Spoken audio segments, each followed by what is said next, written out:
Hello and welcome to Humzabaan, your go-to destination for learning Urdu. Another part of the vocabulary, what we call is the qurbo javar, which is around us. So a lot of things which are around us are covered as part of this section. So you can talk about human body, the parts of human body, the colors, the shapes, the animals, the birds.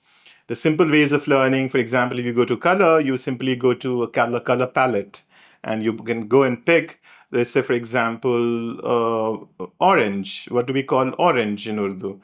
And you can understand, okay, orange is called naranji, and you can have the meaning. Or I want to go and look at green, and green can have multiple ways in Urdu. We can call hara or we can call subs. So those would be available with their sounds, their meaning. So again, interactively, you can learn about these things and expand your vocabulary in around us. It also goes into shapes, the mathematical shapes. So what is daira, which is a circle?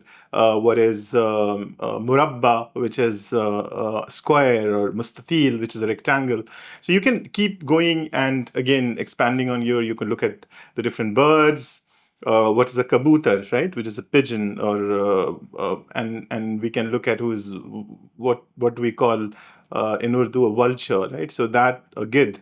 So those all those words you can get. Then you can go into animals. So all the things which are around us are covered in this section.